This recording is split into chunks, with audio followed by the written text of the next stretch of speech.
us to. In the world, we're facing a potential war with Syria. Another call to ferret out the WMDs, just like the call for action in Iraq. We're hearing Obama now call for action in Syria to stop the gassing.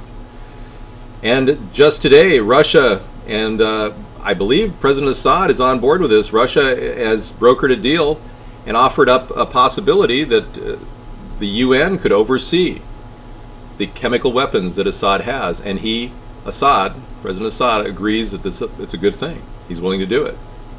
And now Barack Obama is framing this as his idea. So we've got a president with a huge ego, huge, I mean immense. The guy is like astronomical ego. We got a guy who's using his ego to intimidate world leaders like Vladimir Putin, who, by the way, Barack Obama just called a jackass. Yes, our president just called Vladimir Putin a jackass right out of the G20 conference.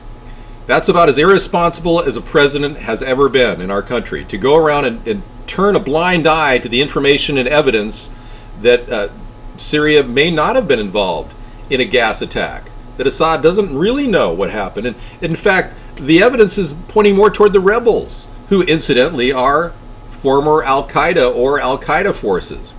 So why is it Barack Obama supporting Al-Qaeda in Syria?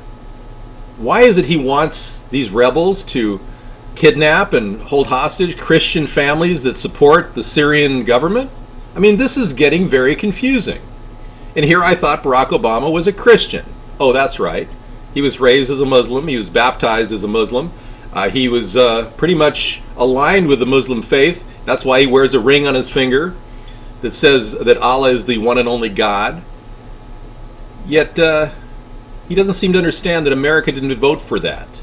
We didn't vote for a liar as a president, and we certainly didn't vote for a guy who's going to destabilize relations with great countries that could work together to forge peace in the world, like Russia.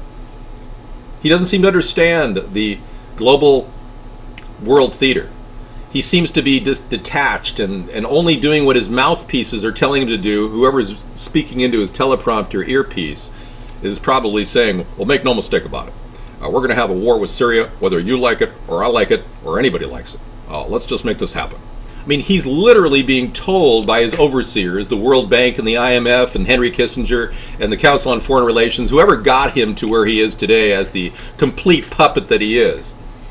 They're the ones telling him what to do, and they're the ones that are going to eventually try to push this war with Syria. So if for some reason and insanity and chaos takes over in this world because Barack Obama pushes for a war with Syria that could turn into a global nuclear conflagration, if that by chance happens, just bear in mind that I warned you, okay?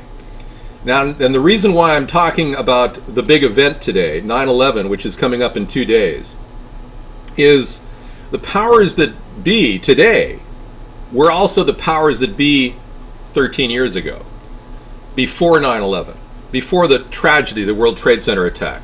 And the evidentiary stream of information that's out there points to a potential problem of cover-up, a potential problem where we don't know the truth about what our country has done. Now, we know by looking at pictures like this next to me that there were blasts that popped out of the buildings when it collapsed. And many people believe that these were triggered detonations from a demolition. And I can tell you that there are a lot of people that have died who knew more about 9/11 than you or I. And many of those experts have mysteriously disappeared. Now, there's a video that plays on the internet. I'm going to bring it to the forefront, and I'm going to play a little bit about Deborah Palfrey, the madam, the DC madam that was going to stand trial and talk about everything she knew about 9/11. Let me play a clip out of this video that's been airing on the internet. In ways that, I do not think they want me to expose them. Law enforcement about their investigation to the DC man. When she went outside, she noticed the three-wheel bicycle had been moved that was normally kept in the shed.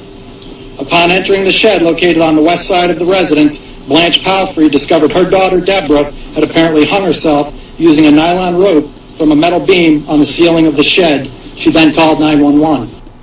All right, this particular person, Deborah Palfrey, said prior, even on Alex Jones' show, that she would never kill herself. In fact, I can bring that video up for you. But first, let's talk about Major General David Worley.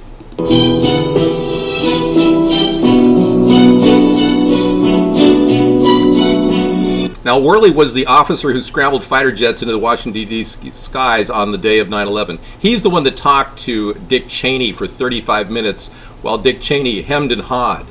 And why didn't Dick Cheney do something in that time period? Well, guess what?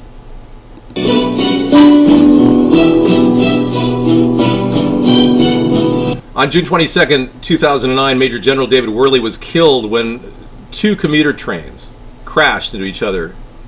A very unusual subway crash.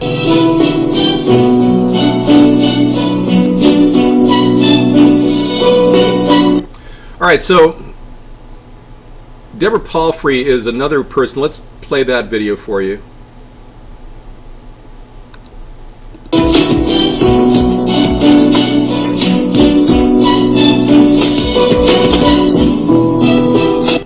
Okay, I'm going to pull out of this broadcast.